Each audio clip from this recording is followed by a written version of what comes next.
Good morning everyone. ये रस का पार्ट 2 है। इस पार्ट में हमने श्रृंगार रस, हास्य रस, वीर रस और करुण रस को लिया है। इससे पहले के वीडियो में हमने रस के बारे में बेसिक जानकारी दी थी, जिसकी वजह से जो रस हैं वो सभी के सभी रस क्लियर हो जाएंगे। तो यदि आपने पहले वाला इसका पार्ट 1 नहीं देखा है तो उसकी लिंक इस वीडियो के डिस्क्रिप्शन बॉक्स में मिल जाएगी, वहाँ पर जाकर आप वीडियो का पार्ट 1 देख सकते हैं। तो आइए शुरुआत करते हैं आज का पार्ट। यदि वीडियो पसंद आए तो इसको लाइक करिए, शेयर करिए और चैनल को सब्सक्राइब करिए। तो आइए शुरुआत करते हैं आज का पार्ट। तो इस वीडियो की जो पार्ट 1 था उसमें हमने देखा था जो रस होते हैं वो मुख्य रूप से 9 होते हैं, लेकिन जो टोटल रस होते हैं वो 11 होते हैं। तो हम इसमें जो पहला रस है उसे हम देखेंगे। सबसे पहले देखेंगे श्रृंगार रस को। तो श्रृंगार इसमें मिस्टेक की वजह से गलत लिखा हुआ है। श्रृंगार इसमें इस तरीके से होगा, ये होगा शुद्ध। तो आप इसकी वर्तनी पर ज़्यादा ध्यान नहीं देंगे, श्रृंगार कई जगह पर मिस्टेक हुआ है। तो आइए हम देखते हैं पहले रस को, श्रृंगार रस को। तो श्रृंगार रस क्या होता है? जब विभाव, अनुभाव और संचारी भाव के सहयोग से रति स्थायी भाव आस्वाद हो जाता है तो उसे श्रृंगार रस कहते हैं। तो ये हो गई श्रृंगार रस की परिभाषा।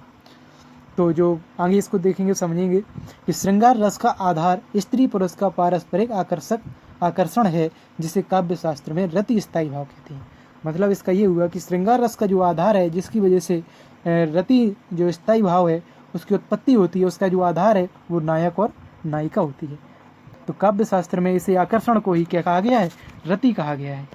आगे देखेंगे कि आचार्य भोजराज ने श्रृंगार रस को रसराज कहा है। ये बहुत ही इंपॉर्टेंट प्रश्न है, कई बार प्रश्नों में परीक्षा में पूछा जाता है कि रसराज किस रस को कहा जाता है। तो ध्यान रखेंगे श्रृंगार रस को कहा जाता है। और श्रृंगार रस को रसराज किसने कहा है? आचार्य भोजराज ने। आगे देखेंगे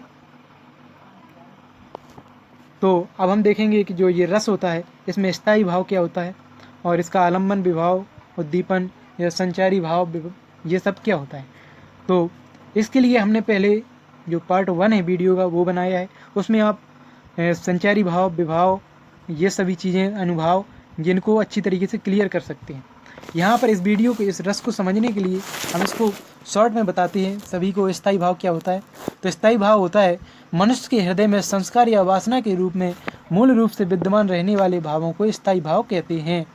स्थायी भावों की संख्या 9 मानी जाती है, जो हमारे मन में क्या होते हैं? विद्यमान रहते हैं। अगला हम इसको देखेंगे आलम्बन, इसमें दूसरे नंबर पर दिया है। तो जो श्रृंगार रस होता है उसका स्थायी भाव क्या होता है? रति होता है। इसके बाद दिया है आलम्बन, विभाव। तो आलम्बन, विभाव, आलम्बन विभाव और उद्दीपन विभाव, ये दोनों विभाव के भाग होते हैं। तो विभाव क्या होता है? विभाव को जान लेते हैं हम शॉर्ट में कि जो व्यक्ति, वस्तु या परिस्थितियाँ स्थायी भावों को उद्दीप्त या जागृत कराती हैं उन्हें हम विभाव कहते हैं। विभाव के 2 भाग होते हैं, एक होता है ये आलम्बन विभाव, एक होता है उद्दीपन विभाव। तो आलम्बन विभाव क्या होता है? जिस वस्तु अथवा व्यक्ति के कारण व्यक्ति के हृदय में स्थायी भाव जागृत होता है उसे आलम्बन विभाव कहते हैं। जैसे कि यहाँ पर दिया है नायक और नायिका।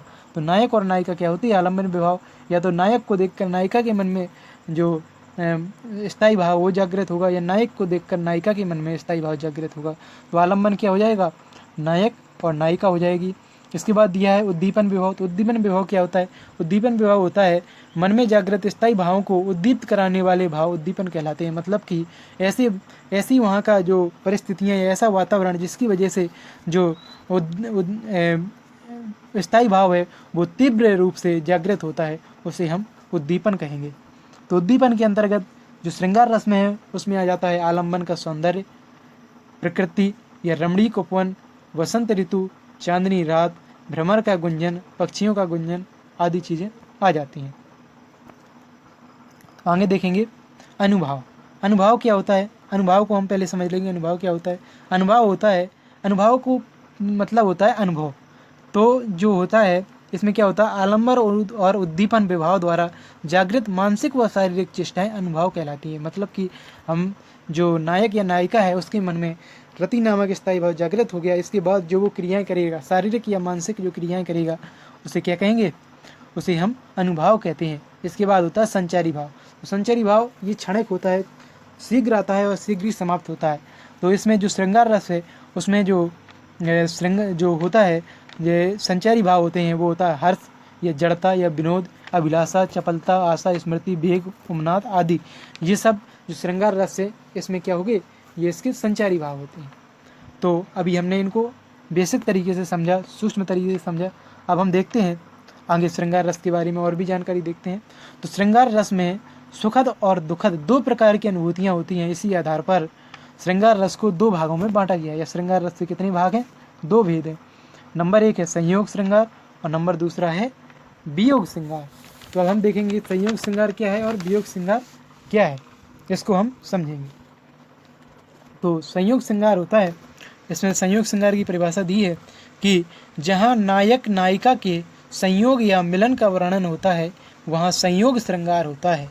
यहाँ संयोग का अर्थ होता है सुख की प्राप्ति, मतलब कि जहाँ पर नायक और नायिका का मिलन होता है या वो आपस में हंसी मजाक वाली बातें करती हैं, तो वहाँ पर कौन सा रस होता है, संयोग श्रृंगार रस होता है।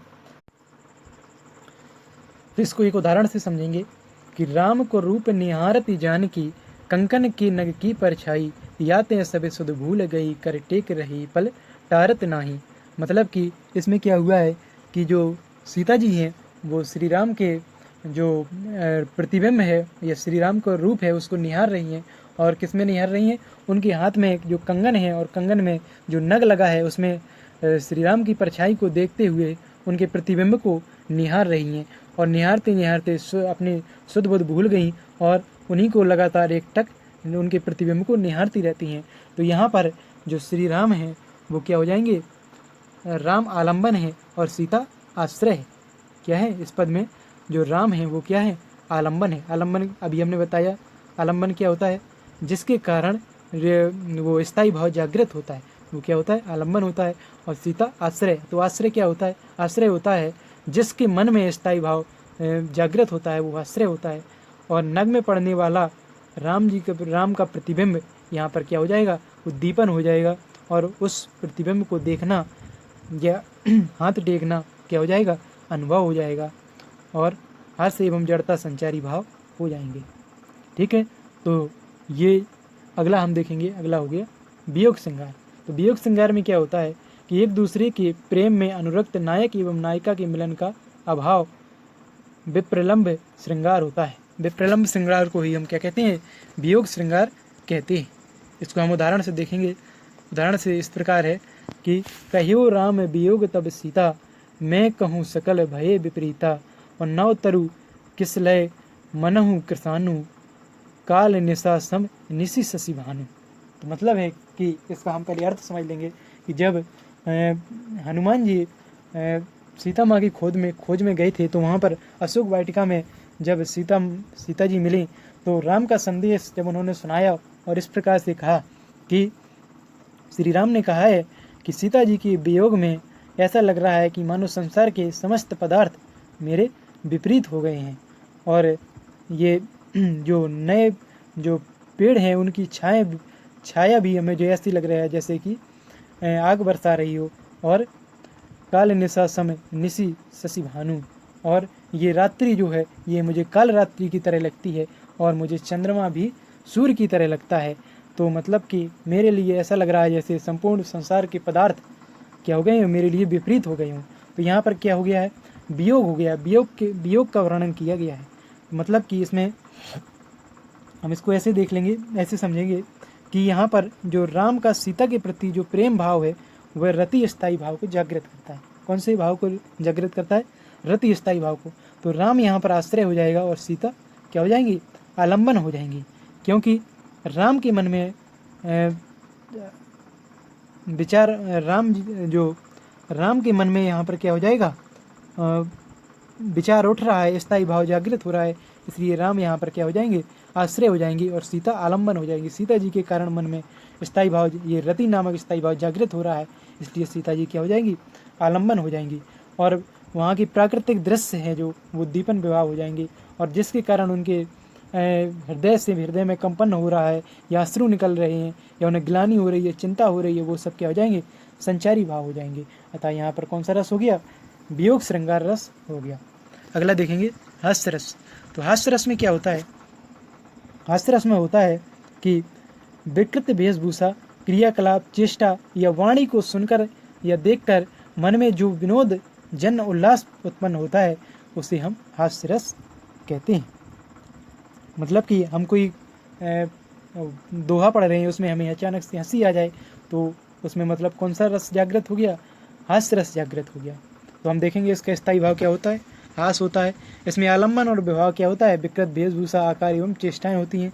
उद्दीपन विभाव क्या होता है? आलम्बन की अनोखी आकृति। यहाँ पर क्या हो जाएगा? अनोखी होगा। क्या होगा? अनोखी आकृति, बातचीत, चेष्टाएं आदि ये क्या हो जाएंगे?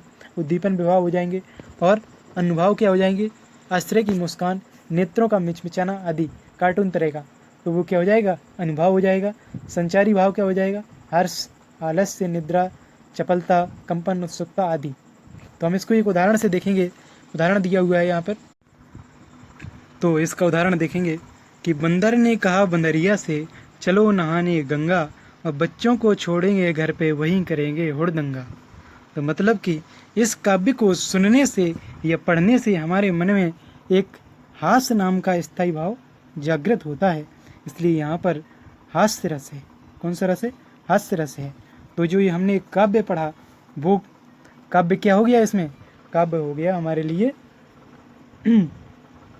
जो काव्य है वो काव्य हो गया आलम्बन। क्या हो गया? आलम्बन। और जो पढ़ रहा है वो क्या हो गया? आश्रय हो गया, जिसके मन में ये भाव जागृत हुआ। ठीक है, अगला देखेंगे। अगला इसका उदाहरण दिया है, शीश पर गंगा हंसे, भुजनी में भुजंगा हंसे, हास को ही दंगा भयो नंगा के विवाह। अगला देखेंगे। अगला है तीसरा नंबर, वीर रस। तो वीर रस क्या होता है?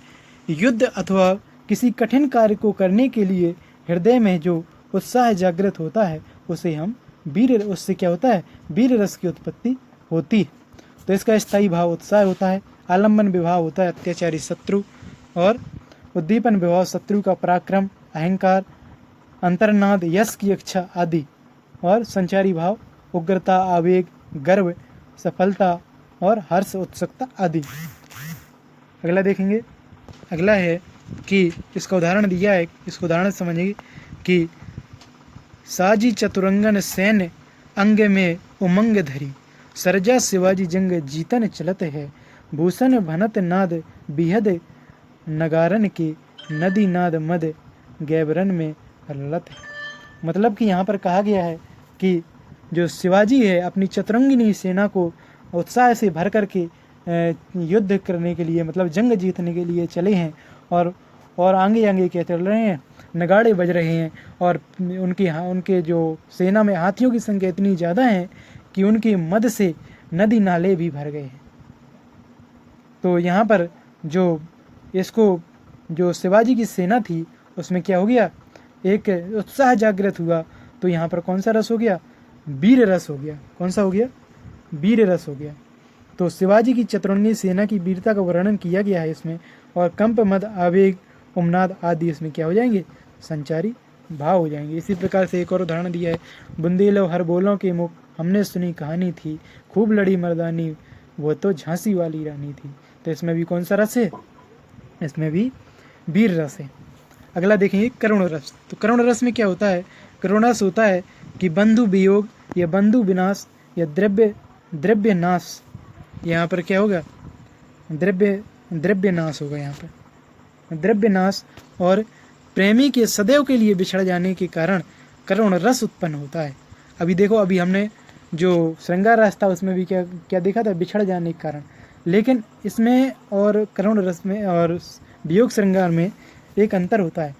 उसमें वियोग श्रृंगार में क्या होता है? मिलने की आशा होती है, लेकिन इसमें क्या होता है?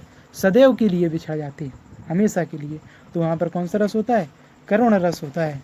उदाहरण से इसको समझेंगे कि अभी तो मुकुट बंधा था माथ, वे कल ही हल्दी के हाथ, खुले भी ना थे लाज के बोल, खिले थे चुम्बन शून्य कपोल, और हाय रुक गया यही संसार, बिना सिंदूर अनल अंगार, वात हत लतिका वट, सुकुमार पड़ी है छिन्ना नार। तो मतलब कि इसमें क्या हो गया कि इस पंक्ति में जो विनष्ट पति है, मतलब कि जिसकी मृत्यु हो गई है, वो यहाँ पर क्या है, आलम्बन है।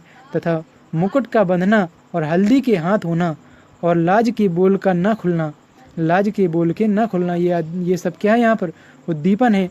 और वायु से आहत जो लतिका के समान नायिका का बेसहारा पड़े रहना, ये यहाँ पर क्या है, अनुभाव है। अनुभाव आप जानते हैं कि जो आलम्बन और आलम्बन के बाद जब स्थायी भाव जागृत होता है, उसके बाद की जो क्रियाएं होती हैं उसे हम अनुभाव कहते हैं। तथा उसमें विषाद, जो दैन्य, स्मृति, जड़ता आदि क्या है, संचारी भाव है इस पंक्ति में। तो इस तरीके से हमने ये 4 रसों को इस वीडियो में कवर कर लिया है। आगे के जो रस होंगे वो नेक्स्ट वीडियो में कवर कर लिए जाएंगे। तो यदि आपको वीडियो पसंद आया है तो इसको लाइक करिए, शेयर करिए और चैनल को सब्सक्राइब करिए। यदि आपने वीडियो का पार्ट 1 नहीं देखा है तो उसकी लिंक आपको इसी वीडियो के नीचे डिस्क्रिप्शन बॉक्स में मिल जाएगी, वहाँ पर जा कर के आप देख